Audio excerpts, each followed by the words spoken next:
close your eyes and pull like a dog. And a new Irish record for Phil Healy, 22.99.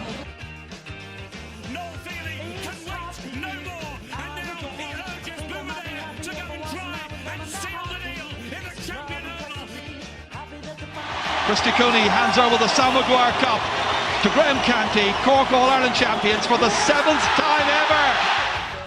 Hello and welcome to the Star Sport Podcast. My name is Jack McCarran of the Southern Star, and I'm joined as always by Star Sport editor Kieran McCarthy. Before we kick things off, I'd just like to give a gentle reminder to our listeners and viewers to please rate, review and subscribe to the podcast on Apple Podcasts, Spotify and YouTube.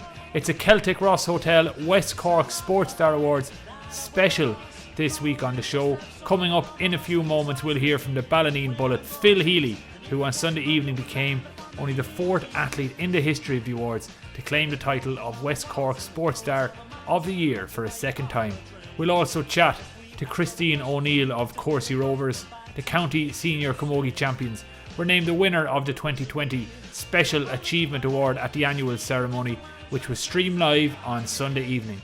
Later in the week, we'll have a separate podcast with the West Cork Ladies footballers who were crowned Team of the Year and speaking to Captain Aine Terry O'Sullivan, Siobhan, Courtney and Martina O'Brien. So keep an eye out for that one. Now, Kieran, before we hear from Phil and chat about the awards, there was some breaking news today that you're going to bring to us now, and it concerns the Irish lightweight double. Yeah, Jack, we've known for some time that there was 4 Skibbereen rowers in the hunt for the 2 seats in the Olympic-bound Irish men's lightweight double. Obviously, we all know about Gary and Paul O'Donovan, who won a silver medal back in the 2016 Olympics in that boat. And there's also the twins, Jake and Fintan McCarthy. The trialling process has been going on for some time now. And just last weekend, the rowers discovered who's going to be in the boat going forward to the upcoming European Championships and World Cup 2, which is in Lucerne in May. And it's Paul O'Donovan and Fintan McCarthy. So Gary O'Donovan has missed out, which is probably the big news out of this. But in 2019, it was Fintan McCarthy and Paul O'Donovan who won gold at the Senior World Rowing Championships and who also qualified the boat for the Irish men's lightweight double. So Fintan was in possession of that seat, for want of a better word, alongside Paul, because Gary had suffered injury problems in early 2019. But like I said, there was a very intense trialling process, and the last week was very close as well. But it's Fintan and Paul who've got the nod to go forward to the Europeans and to the World Cup 2 in Lucerne in May. But then there's still the possibility that crew could be changed before the Olympics, because in June, from what I'm hearing, is that the final crew will be announced. But to be quite honest, it would take something to go horribly wrong in the next couple of months for anyone to get back into that boat now. It's not to say that it won't happen, because it could. Who knows, somebody could get injured. But at the moment, it's Paul O'Donovan and Fintan McCarthy going forward in the Irish men's lightweight double. And that's a very, very strong combination. When they got together at the Senior Worlds 2 years ago, they won gold there. And that was only their second ever regatta together. So the signs are very promising when Fintan hopped into the boat with Paul. So it augurs well for the medal prospects of that boat in the year ahead. So as of now, we know it's Fintan McCarthy who's partnering Paul O'Donovan in the Irish men's lightweight double. And further proof, Kieran, as if it was needed, of the depth of talent that we have, specifically in Skibbereen, it has to be said, for rowing, when you think that the main contenders in the whole island of Ireland all came from the same parish. I know we've spoken about this ad nauseum down through the years on this podcast, but it's worth pointing out again, because I even seen Kieran Cunningham from the Irish Daily Star who commented on your tweet when you posted this news on Twitter earlier about just that exact thing, that depth of talent that there is in Skibbereen. Usually for something like this, there'd be people competing from all over the country, but again, it's just people from Skibbereen, which is it's really crazy. It is. It's incredible. I was talking to Gary last year and he made a point. He said it's almost harder to get into the Irishman's lightweight double than it is to kind of compete against other crews at the World Championships. And what he meant by that is that you have 3 world champions. You've Paul, Fintan and Gary who are vying for 2 seats in that boat. You also have Jake McCarthy, who is a top-class elite international rower as well. So that's 4 world-class rowers competing for 2 seats in the one boat. And if only we could send two doubles to the Olympics, 4 Skibbereen Roars would be going then. And it's worth pointing out too that the Irish lightweight men's and women's crews are coached by Dominic Casey, who's another Skibbereen rowing club man. And it's worth pointing out too, Jack, that it's not just the Skibbereen men who are making rowing headlines, but the Skibbereen women as well, because you've Aoife Casey and Lydia Heafy who are battling for seats in the Irish women's lightweight double that's going forward to the qualifying regatta this year. And you also have Emily Hegarty, who's in the Irish women's heavyweight group as well. So you have a lot of very, very talented Skibbereen rowers there who are setting their sights on the Olympics later this year. Well, let's leave the rowing there for now. And of course, Kieran will have full reaction and analysis to that news in Thursday's Southern Star, which will of course be available online and in shops across the region. But Kieran, we're going to switch our focus now to the Celtic Ross West Cork Sports Star Awards even, which took place on Sunday evening. They were live streamed from a variety of different locations. You were part of the hosting team. A very successful event, a very enjoyable event. I'm sure anyone who watched it will agree. So maybe tell us a bit about the awards, how it went, and then tell us about the interview we're going to hear now with the West Cork Sports Star of the Year, which is of course the Ballineen Bullet Phil Healy. It was a very historic awards, Jack, for the one reason it was a live virtual ceremony for the first time. And that's because of obviously with the pandemic and so on that we couldn't meet up like we usually do. So we took the awards online. But before that, we made the decision back in 2020 to continue with the monthly awards with the Celtic Ross West Cork Sports Star, because we just feel so strongly that the success and the exploits of our local West Cork sports people deserve to be championed and lauded and celebrated. So throughout 2020, which was a strange year for everyone, we had 13 monthly award winners, and it was a terrific year for West Cork sport. And it all culminated with last Sunday night's West Cork Sports Star live awards ceremony, and it was all live. So when anything is live like that, there's always a greater chance of something going wrong. But thanks be to God, everything ran off swimmingly with a great night. So we went live to the various award winners. We went live to Nicola Tuttle, who's the West Cork Junior Sports Star of the Year and a tremendous rising athletic star, who was also the Women's Senior Hammer Champion. We went live to Aine Terry out in Allihies, who was captain of the West Cork team that won the Team of the Year award. Kieran was captain of the Courcey Rovers team that won the Special Achievement Award. We were talking to her live as well. Billy Good entered the West Cork Sports Star Hall of Fame award, and Brendan Crowley gave us a lovely message about Billy Good. So the awards went off brilliant, but the highlight was that we were announcing the overall winner live on the night, which was quite tricky, because the winner could not know who it was until right that moment when our special guest, Breed Stack, read out their name.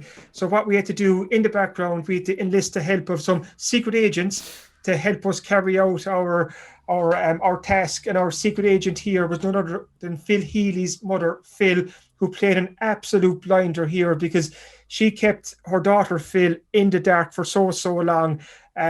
So Phil Healy's mother knew what was happening. She knew the moment when she had to kind of click in and join the awards, and it was all such a surprise. And you could see the shock on Phil Healy's face, because she wasn't expecting to win this award for a second time. Like you said too, Jack, she joins a very exclusive club now as a 2-time winner of the West Cork Sports Star Awards. But she's a very, very deserving winner too. And just to mention, these awards are based on the exploits. Just to quickly mention as well, for any of you listening to this that didn't get a chance to watch the awards, we'll have a full repeat of the awards up on our website either this evening. Well, we don't know when this podcast will be out, but it's probably on the website as we speak. So if you happen to miss the awards, just go over to southernstar.ie/sport and it'll be there to view in full living colour. So sorry for butting in there, Kieran. That was a good point, Jack. But like I was saying, is the awards are based on the exploits in 2020. And last year, Phil Healy had another tremendous year. She won 3 national senior titles. She set a new national record, a new national indoor 200-metre record as well. So it was an incredible year for Phil Healy, and another important stepping stone on her development. And we've seen her kick on again this year. But before we listen to the chat I had earlier with Phil, it's worth just thanking a couple of people. And that's the Celtic Ross Hotel, who played an absolute blinder hosting these awards, as they always do. Helen Wycherley and Neil Grant, they left no stone unturned to make sure that these sports awards remain the biggest and the best around. Also, Paddy Palmer and JP McNamara of C103 bring their own unique touch to these awards in terms of promotion, what they add to the night, their expertise, their knowledge. And again, JP and Paddy played absolute blinders. And it's worth noting here, Jack, the role of Con Downing, our former editor of the Southern Star, who was a founding member of these awards, which are now running 23 years. And it was great to see Con involved in Sunday night's awards as well. He was he looks years younger since he left the Southern Star. The man is looking fresh and full of life, but it was great to have Con Downing there as well. So many people in the background have worked so hard over the last number of weeks to make sure that these awards ran off so smoothly, which they did. It was a great night. Like you said, people can hop on the website now and watch the awards. And a quick mention too for Breed Stack, who was our special guest, and she joined us all the way from Sydney. And she's easily one of the best guest speakers that we've had in these awards. It's worth checking out the recording of the awards just for Breed's speech alone. She was faultless, and we're just delighted that Breed Stack came on board to help us out as well. And it was Breed Stack who announced Phil Healy as the winner. We're going to hear from Phil Healy in a second. And just to let people know that this is a different sort of interview with Phil Healy, because we've had her on the podcast a couple of times in the last few weeks. So just to shake it up a small bit, we asked you, the listeners and our star readers, to tell us the questions that you want us to ask Phil. And that's exactly what we did. We're joined now on the Star Sport podcast by the newly crowned Celtic Ross Hotel West Cork Sports Star of the Year, Phil Healy. Phil, congratulations on winning the award last night. Thanks a million. It was such a surprise for me, because I had won it before, so I certainly didn't think I was going to win it again. And even just looking through the Star, when I came home this weekend, because it was my first time home since Christmas, I was looking who could it possibly be, and I thought it was going to be Lydia or even Orla. Or then who knows between the golf and the rugby as well. So I certainly did not think it was going to be me. So I was thrilled to be selected again. But as I always say, West Cork, the talent in West Cork is unbelievable. And it's just so great to see the amount of talent on that list. And there are so many more people that could have been added into that list as well across so many different sports. So it is a credit to all within their sports. And then of course you giving us all the coverage that we can get both in West Cork, but it goes nationwide and international as well. Oh, you're a very deserving winner, Phil. Kind of the 2020 you had was spectacular with those 3 national senior titles and setting a 200-meter PB earlier in 2020 as well. And as listeners of this podcast will know that we've spoken quite a bit over the last couple of weeks. So this week, instead of me chatting to you, we've turned it over to our listeners and readers to pick the questions that I'm going to ask to Phil Healy. So I'm just going to go straight into it. And actually, the first question is from me. I decided to put myself top of the list. So we saw by the shock on your face on Sunday night, Phil, that you were surprised to win the West Cork Sports Star of the Year award. So how surprised were you when Breed Stack called out your name? I wasn't ready for it. I was in my training gear from earlier during the day. My hair was absolutely glued to my head. I certainly did not expect it, because even the text that came through with the link earlier, it was you won't be seen or you won't be heard while watching the stream. So I was that's absolutely perfect. Now I can just sit back and I can enjoy it. And then Mum came from another room to what I was in with the Zoom and plonked the computer in front of me. So I certainly wasn't expecting to be called out as the winner, but no, I'm absolutely thrilled to be selected for a second time, because I know you were saying that there is very few that have been selected twice. So it's an absolute honor to be picked in that massive pool of talent and get the award for 2020. Yeah, you're now part of a very select and VIP club. The next question comes from Eilish, and she wants to know, what part of the world would you like to visit as a tourist and not be there as an athlete? So when I went to, definitely I'd say Asia. I went in 2017. It was really cool. So that's certainly something that I would, all over that area, the Philippines, even Bali, all of that. That area is certainly one that is on my bucket list when we can. Hopefully, maybe post Tokyo. You'd never know. The next question is almost a joint question, because Ger McCarthy asked it and then your coach Shane jumped in on it. So the question was, can you ask Phil what nasty words in her head she uses when staring down her opponents before a race? And then Shane jumped in and said, does she stare them down is the question. Yeah, and I'd say Shane is right on that one, because like I'm probably like focused on what I'm doing, and like even in columns and whatever, there is an awful lot of like mind games that go on, because you're in there with say like 6 or 8 athletes and one is staring the other down, but you can get caught up on that. But for me, I'm in my own world and like focusing on what I'm trying to do, because you will have people in there that want to intimidate another person and try get one over and get that edge mentally, and some people will be weaker than others, but for me, I'm 100% focused on what I'm doing and what way I have to execute my race. So no, there's no words going down in my head. The next question comes in from Jack, and he says, please ask Phil if she has picked up any Wexfordisms from training with Shane McCormack. I actually saw this one earlier, and I was asking the lads, do I have any of their slang? But one thing that they always say is some instead of very. So like they'd be like, oh, that's some good. So that's definitely one that I have picked up. Or they say queer again instead of very, so that like that's queer good, like that's queer exciting or something like that. But yeah, they're two definitely ones, but no, there's no taking Cork out of me, so they haven't rubbed off on me that much yet. Good stuff. The next question is from Mairead Maw, and she says, can you ask Phil who were her sports heroes growing up, and has she ever met any of them? Yeah, so I think like looking in Ireland, like definitely everyone looks up to like the Dervals, the Robs, David Gillick, Sonia, of course. But I always say Eilish McSweeney was a standout one for me. Growing up, she held the Irish record before me, and she was always one that would help me out if I had any questions. And I remember going on to a relay team. It was my first senior debut for an Irish Fest, and it was for team champs, and they were actually held in Dublin. So I was pulled in because I was doing my leaving cert, so I was the last minute selection coming in, and she just took me under her wing that day, and like ever from that point on, she was always there to help me, because like sport is up and down all the way. She has got made the mistakes, and she was always one that I could go to for help. And even internationally, I suppose Shelly Ann Fraser from Jamaica, growing up, like I remember her winning Beijing Olympics in 2008. She was always one that I like looked at and really admired, and just that her bubbly personality and different things like that. But I actually raced her in 2018 in the London Diamond League, so that certainly was an exciting one to see her in the flesh as well, and to be in the same race as well. Oh, great stuff.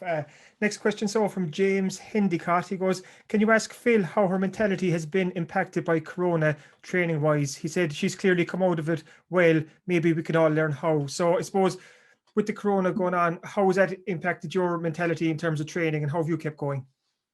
Yeah, so at the moment, and even say from September onwards, for me, I had the elite exemptions, which I was very fortunate to have. So for me, it was kind of normal as such in terms of training. Like I was able to train at the track, I was able to train at the gym. So it was just normal day-to-day routine for me.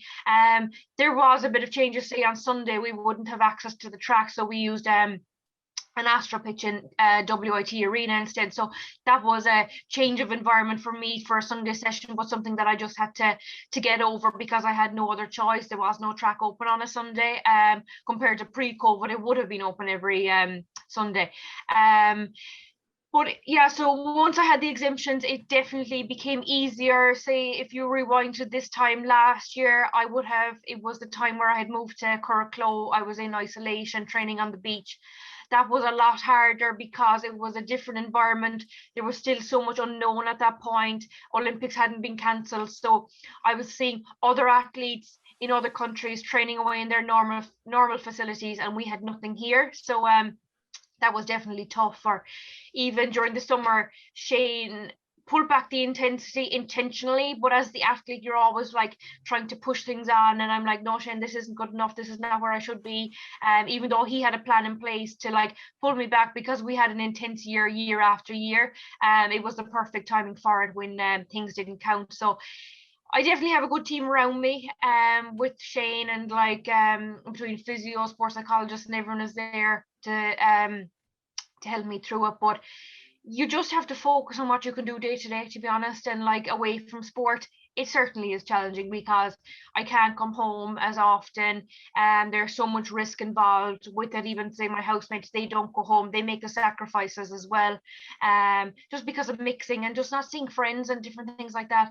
That's what I find hard, but I'm lucky to be able to keep the training going as such, and the competitions as well. The next question is from Martin. He says, do you have any downtime from training, and how do you unwind? So at the moment, like everything is based in Waterford, and because I have to be careful of where I'm going and stuff like that, like a lot of the downtime is say with the lads in the house and just like watching Netflix or different things like that, whereas before it would have been meeting friends, coming back home. So as such, that has changed now, and pre-COVID it certainly will be meeting friends, and even just like more in the training group that we could spread out and go for like meals and coffee and go to the beach and different things like that. So that certainly has all changed, but look, we can't control that, and we just have to, I have to be very careful and keep my bubble as tight as possible for the safety of everyone, not just me. Neil Grant from the Celtic Ross Hotel has chipped up with a question as well. He says, there came a point when Phil had to commit to sport as her career. How hard and nerve-wracking was that decision, and did her family support her immediately? Did they prefer she chose a safer career? Like it certainly is a hard decision, and like anyone, it's hard enough deciding what you want to do after leaving cert, not a mind changing halfway through, because you know the cost of it alone. Like how easy is the move to make into a new course? You have to start from scratch and different things like that. And like I had gone 3 years in the nursing, and it was taking its toll in terms of training and different things like that, like 13-hour shifts back to back on the ward, night shifts, like training went out the window, you know, as such. And I didn't make this decision purely for sport. Like I absolutely love the nursing and have a great group of friends still from it. I was looking at like when I'm 35, 40, is it something that I would stay in forever? Probably not. So why not make the move when I was 20, 21? Yes, that certainly was hard, and weighing up, is it the right move? And I moved into the computer side of things, and then I'm like, will I be able for that? Will I not be able for that? And you know, like even now, like someone asks you, what will you be? Like you have a degree in, like say if you're doing teaching, you are a teacher at the end of it. Like I'm doing a degree in IT, so I could be absolutely anything in the IT world. Like so it's just again finding what you enjoy. And I have found like I certainly enjoy the data analytics side and things like that, and try to be an ambassador in that IT side as well for women in IT. But no, it was a hard one at the time, but I certainly reaped the benefits of making that decision, and not looking back with regrets of like, you have one shot at sport, and I gave myself that one shot. Emma Connolly, who is the lifestyle editor with the Southern Star, wants me to ask you this question, Phil. Do you use fake tan when competing? If so, what brand? No, I don't, because that is just far too much effort for me now. No, so anytime we go abroad, like I absolutely love the sun, so it's all natural. Like you'll never find me wearing fake tan, because between sweating it off and getting it all over my clothes or trying to get a streak free. So sorry, Emma, I have no tips for you there on that one with the brands. This is a question you were asked as well, Phil, on the awards on Sunday night, but do you prefer to be known as the Ballineen Bullet or the Bandon Bullet?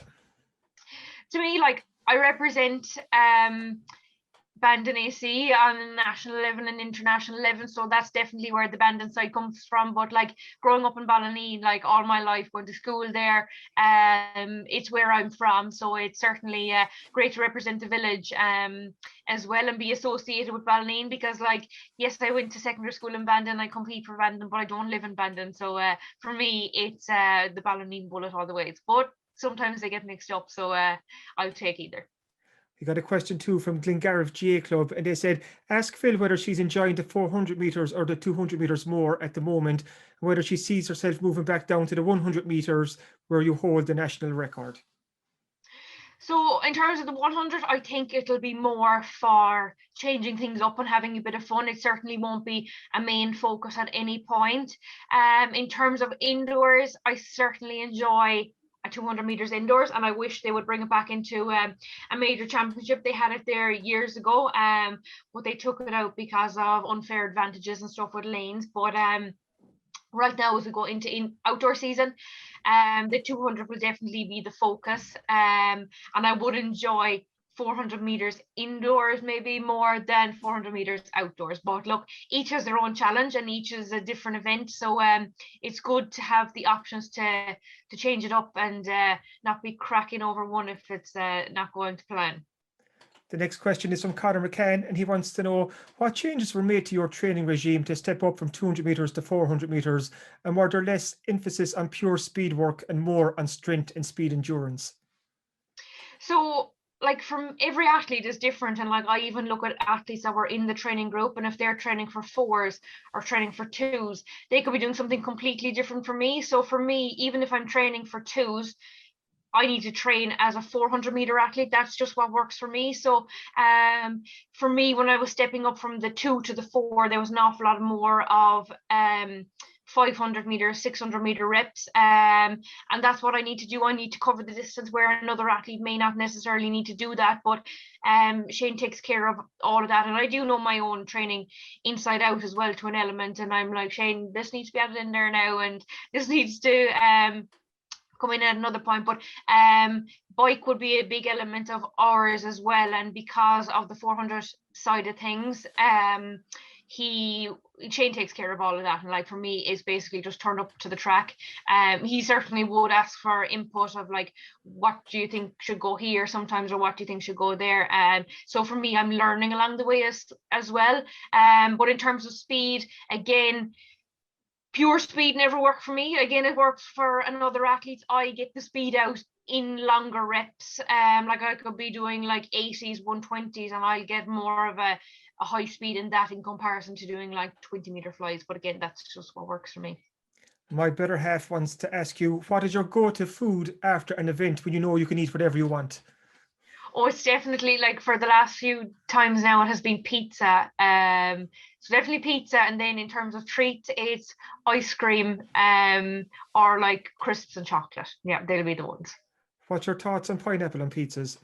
Oh, 100%. And I know it's controversial, but it's always on pineapple. It's always on my pizza. Another question here, Phil, is with the amount of experience and knowledge that you have in the sport, do you ever see yourself coaching at this level?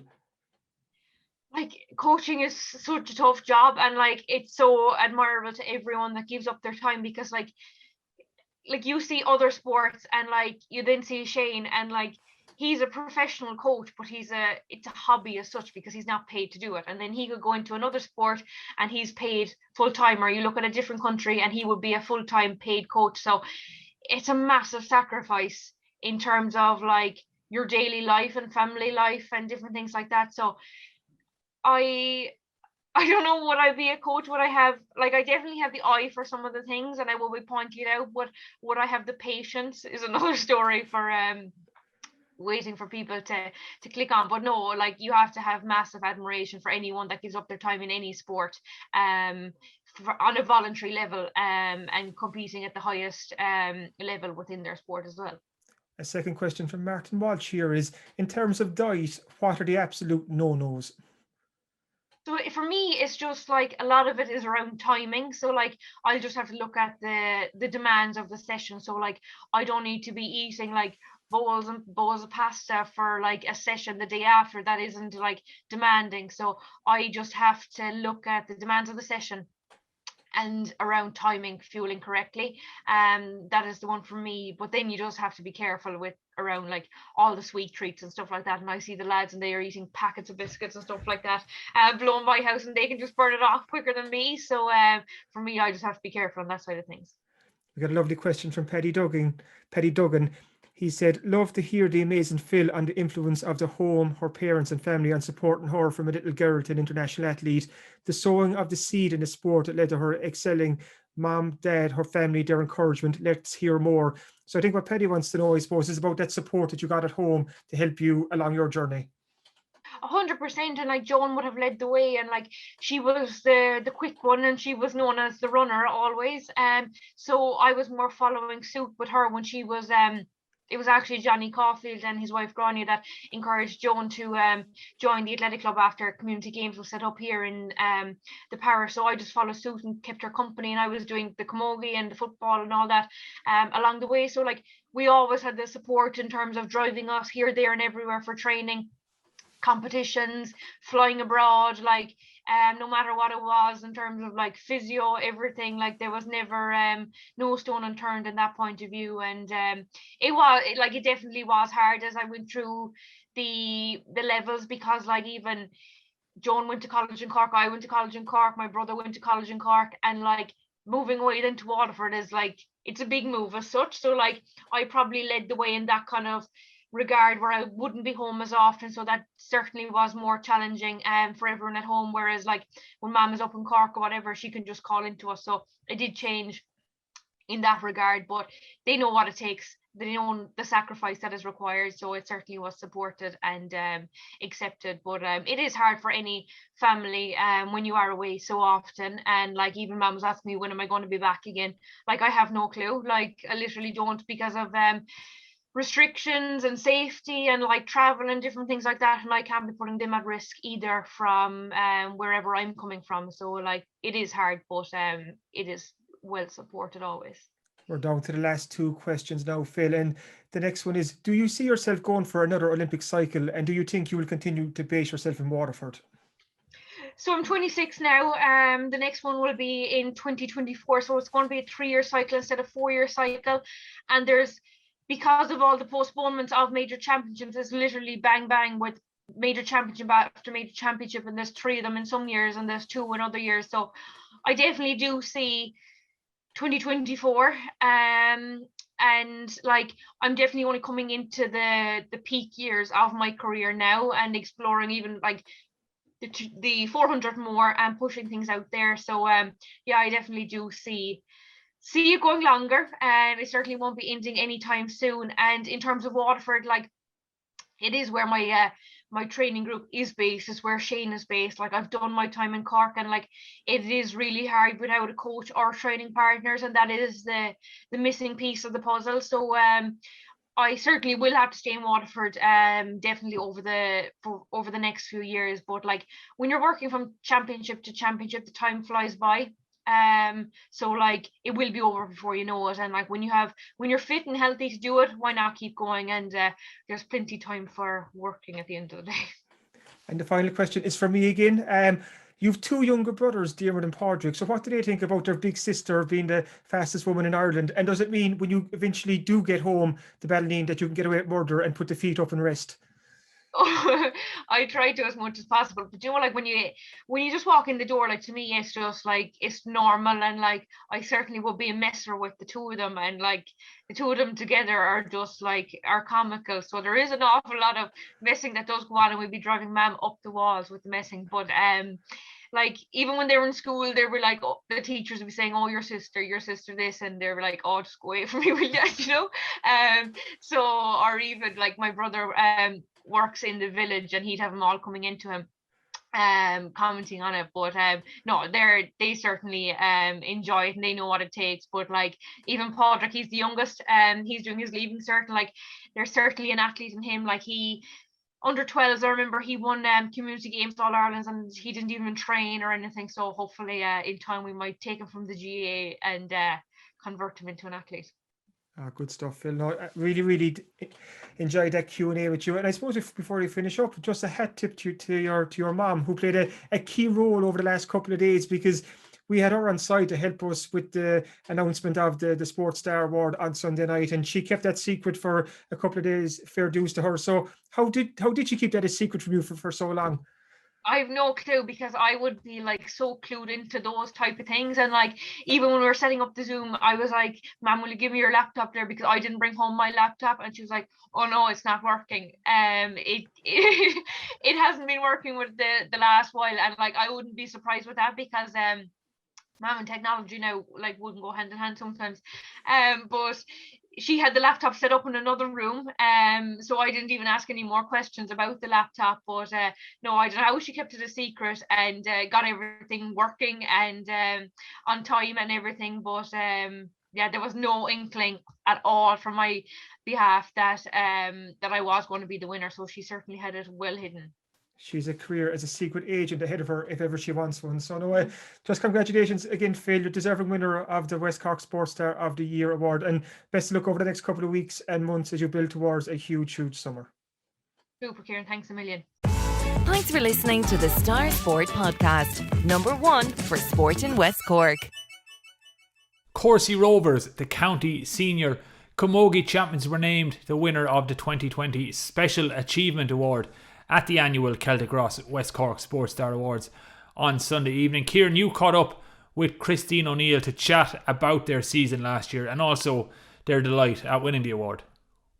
Yeah, Christine is one of the stalwarts of Courcey Rovers camogie. She's been playing with the club, I think, since she was 7 or 8. So she's been there, she's well over 20 years. So I suppose she, more than anyone, was so delighted when Courcey Rovers finally won their first County Senior Camogie Championship title in 2020. And to recognise that, Courcey Rovers won the Special Achievement Award at this year's Celtic West Cork Sports Star Awards, which is a fitting honour for a team that created so much history in 2020. So she was in great form. We had a great chat. So let's hear from her. We're delighted now to be joined on the podcast by Christine O'Neill of Courcey Rovers, who were honoured at the Celtic Grass Hotel West Cork Sports Star Awards last Sunday night when Courcey's picked up the 2020 West Cork Special Achievement Award off the back of winning the County Senior Camogie Championship for the first time in the club's history. Congrats on the award, Christine. It's a really well-deserved award for Courcey's. When you consider it's almost 6 months out from that historic win and Courcey's success is still being recognised, what does that mean to you and everyone involved in Courcey's? Thanks, first of all, anyway, Kieran. It's absolutely fantastic and a huge club. And I suppose 2020 being the year that it was, like when it came to celebrating a county, there wasn't much time. And there also, I suppose, the regulations went up. We went into lockdown 3 pretty much straight after we won the county. So there wasn't that much time for celebrations. So receiving an award like this from the Southern Star is fantastic. And I suppose it's a lovely way to honour the year and to honour the girls as well. It's fantastic. Before we look back at last season, we have to look at your Courcey's career. We're just saying off camera there, I called you a stalwart of Courcey's camogie. You've been playing with the club since you were 7. You've seen the good times, the bad times, the lean years. You've watched the club evolve. Did you always feel that you were working towards a day like last September when you would be crowned Cork County Senior Camogie champions? 100%. I suppose I togged out for the Courcey seniors when I was under 14. You were allowed at that time to tog out at 14 years of age. So that's when I started my career with Courcey's senior team. And I always believed that, like, I was playing with like stalwarts that time, like with Sarah and Rachel Maloney, you know, and they believed, like, we used to go for championship matches and there'd be tears in the dressing room, like just that we'd win a match, you know. And like that belief has always been there. And like in the last couple of years, we've had great mentors and management come in, you know, like the likes of John Hines and Brian Hayes, like, who are constantly instilling belief that they're like, that the girls are there, the time will come. And I suppose, like, being part of the group that did win the county, like, was kind of luck. It was going to be there at some stage. Like, I'm honoured and delighted that I was part of the setup, like, you know, that I didn't hang up my boots this year or any other year, you know, that you just hang tough and hold on and wait for the young ones to come through. And just like we've been banging on the door for a long time, and for finally to get through the door was unbelievable, and I'm just delighted to be a part of that. You mentioned there about not hanging up the boots and coming back season after season. What in you made you come back season after season? If you go back to those lean years when you weren't in county league finals or county championship semi-finals and finals, what kept you coming back every year, Christine? I suppose you talk to anyone in Courcey's, especially the girls, like we just love Courcey's, and we have the best friends. Like we really do. Like, we have such a positive bunch of people. Like, it would be very, very hard to hang up the boots, you know what I mean? And like, there's just great camaraderie there, great crack, and we just keep on driving on, keep each other positive. Like, going to training is never a chore. Like, and this year, like, whatever Mick asked of us, like, all he asked for, he just said honesty and effort, you know. And we were honest, and we did give in an effort. Like, and if everyone's doing that and putting together, you know, it makes it a great thing to be a part of. Like, as I said, like, it was never a chore, and it never is, and it's never a chore. And then when it does become a chore, maybe then it is time to put the boots away, but it's not at the moment. And I just love going down playing with the girls and being the best that we can be, I suppose. And I suppose it helps too when you have days like 2017 when Courcey's won the County Senior Camogie League. I think that was your first senior adult title. That seems like it was a very important stepping stone on this journey you've been on the last couple of years. It was. And you know what? It was kind of a realization. It was like Mick always says about dining at the top table, you know, and we are dining at the top table, and we were above there, and like, you know, it's time to bring back a bit of silverware. And like 2017, that was history in the making. Like, we celebrated that, like we had no silverware at senior level, you know, and we did celebrate it, and we still talk about it. We had great crack, like, you know. But then the following year, like, we came up short, and 2019 we came up short, and then finally we got over the line in 2020, you know. You mentioned 2018, and that was the first year Courcey's got to the County Senior Camogie Championship final. In Escarra were too good for you on the day, and I know I've talked to Sinead O'Reilly and Kieran Cahan before about this, and it was almost like you were the rabbit caught in headlights that day, because it was all new to you, the trappings of a county senior final. But you learned so much from that experience, Christine, and you put that to great use in 2020. So that 2018 county final, it didn't work out the way Courcey's wanted, but it was very, very important for this Courcey's team in your evolution towards becoming county champions. Absolutely. Like, I remember being involved in Castle Road in 2018 when the ball was thrown in.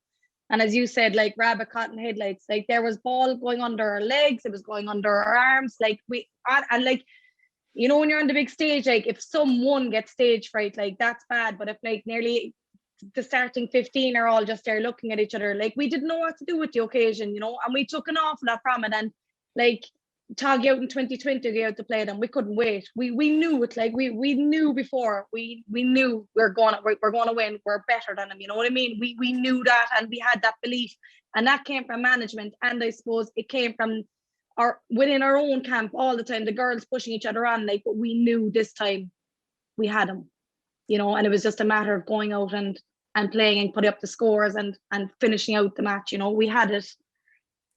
What do you feel was different so in 2020? Why do you think all the pieces of the jigsaw came together for Courcey's and that you finally won your first ever County Senior Camogie Championship? Well, I suppose, as I said, like, this is a long time coming, and like, there's people been putting in pieces in the jigsaw the whole time, you know, and I think like we just had the right collection of girls, a fantastic team that was there. We didn't have any girls playing. The inter-county girls were all able to train with the club, which was a huge thing for us, because the year previous we had 7 gone between the intermediates and the seniors, which is a credit to our own club. But when it came to going on to club training, there was only 7s and 8s sometimes, you know. So 2020 we had them all back, and that brought a huge intensity, like Ashton Maloney driving it on a training, Saoirse, Fiona, Linda, the whole lot of them, you know, Ciara Hayes bringing it up another level. And I suppose also then, like, we had, like, Mick brought in Fanta, and Martin Enright as well came in with us, and Joey and Kevin Hannon were with us as well, you know, and Shirley obviously was there too. So like, we had a huge team around us, and they are out and out professionals. Like, we train at 8 o'clock on Saturday mornings, and they're there at 10 quarter to 8, and the same when we trained on Mondays and Thursday nights. Like, they're the first to arrive and the last to leave, and they're never in a rush anywhere, you know. And like, we had girls, like, this year obviously we didn't have any weddings or nobody was going abroad or anything like that, so the commitment was there. Like, we had girls coming after doing 8-hour 12-hour shifts inside the hospitals coming down to training, and it wasn't as if like, whoa, well done, you're at training, you know. It was just taken as part of it. I said, right, you're here, let's go, you know. And Martin would take them and warm them up, and it was just honesty of effort, I think, just brought it all together. And obviously, like, during lockdown 1 as well, like, all them Zooms that we did, like, I don't think we realized that at the time what we were doing, like, but Jesus, we were building the foundations for a massive win. Like, there were some silver linings to 2020. Obviously, Courcey's winning the Senior Camogie Championship is a huge silver lining, but even smaller silver linings besides that. Tell me about Garrettstown Beach and how Courcey's used the beach instead of the dressing room. You know, you kind of used to meet up there on Saturday mornings, have a cup of tea and so on. Kind of, that probably brought you closer together as a team and even friends. Absolutely. And like, we've been using Garrettstown for years and years. Obviously, like, you know, if we had a tough session on a Thursday night, people would be like, I'm going out for a swim, do you want to come, you know? So it wasn't as if it was anything new, but what was new was that instead of calling the team inside in the dressing room, people feeling nervous, or anything like that, it was like, we'll go to the beach, we'll have a fuck around. And it just so happened that every Saturday morning we were out there, the sun was shining. So there was something, I don't know, it felt very, very spiritual at the time being outside there. We were poking around, you bring your protein bars, you bring whatever, your cereal, your tea. And it was lovely and relaxed. And it came to the point, like when it was like coming down into the quarter-final, semi-final, the counties, we couldn't wait to go down to Garstown to find out what are the matchups, who's going to be on who. And like, it was like when you just got into your car and you were driving past Garstown and you just felt relaxed, like knowing that like the job was done, like the talking was done. And it was done in a very, very relaxed manner. There was no tears, there was no shouting or roaring saying, you must do this, you must do that. It was very cool, calm and relaxed. And like, we're all very proud that we're from Courcey, of course. And to be able to call out a team on the beautiful Garstown beach at 8 o'clock on a Saturday morning, like happy days, Like you said, there all the pieces of the jigsaw fell into place last year. So let's go back to the county final day against Inniscarra. Closing minutes, I think you're up 5-12 to 112. When did you start to realise we have this? I don't know. I was like, the string of goals, I think that went in there, like they just flew in, and it was like, we're here, we're nearly over the line. Like, but I do think that day, the county final, when like we were down, what was it, 5 points at one stage. It took us 15 minutes to get going, and like in my own mind, I was like, here we go. Like, are we in panic stations again? But like, fair play, like Jacinta and Linda, like real leaders, stood up and like took the game by the scruff of the neck. Like, Lorraine Collins there, like she had just an unbelievable county final, and it was absolutely class. And it's a credit to her. Like she just bossed it like the day of the county final, and it was a great day. But like, I came off the last 15 minutes and I was on the side, like, up the walls. I was, are we going to do it? Like, I couldn't believe it. When the final whistle went, I ran straight down into the goal, nearly took Sinead O'Reilly out of it and just started hugging her. And like, we couldn't talk, and we'd be the two biggest chatterboxes around, but there was no words. It was just unbelievable. You've obviously dreamt about winning the county senior camogie title before. Did it live up to your expectations when it finally did come true? Unbelievable. And again, like, the silver linings of 2020, like we couldn't have normal celebrations, like we left Castle Road, arts and jerseys, like, and we were heading for Courcey's, and we met at the bridge in Kinsale, and we brought the cup over the bridge. We were just hanging out of windows, blowing horns, but that's all we could do. And seeing all the people outside their houses just waving for us was unbelievable. Like, we went down to Barrels Cross, and people were there, and they're 2 meters apart with their families with flags. Like, I hadn't seen one of my sisters. She couldn't go to the match, obviously she didn't have tickets, and she was bawling and I was bawling, and everybody, it was just such a happy occasion. And we danced at the crossroads in Barrels Cross. We did the same below the grotto in Ballineen. It was just amazing. And like, everybody was out in the fresh air, and we were haunted that it was good weather, and it was just bonfires. It was better than being up on any lorry, and like, people like dream of the nights when you win the county, but like, ours was a really, really, really special one for our community anyway. You were so deserving of the West Cork Sports Star Special Achievement Award. And looking ahead, so to 2021, Courcey Rovers are top of the charts. You're the team that everyone else wants to knock off the perch. Are you ready for the challenge that lies ahead?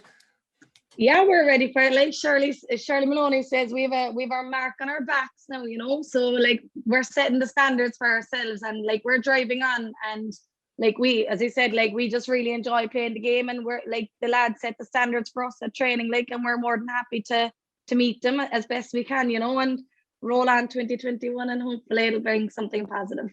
In one way, so Christine, is the monkey off the back? So like, that pressure of not winning a county senior championship, you put that to bed now. Like, you've won your county championship, you've won the county senior title, so now you want to put back to back. Like, that must be the next target now. So you must be relishing the chance to get back on the field again.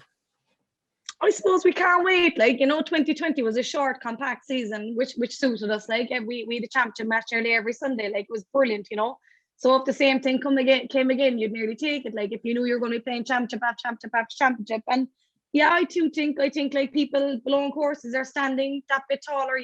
We're very proud after what we've accomplished. And I don't think we want to stop here.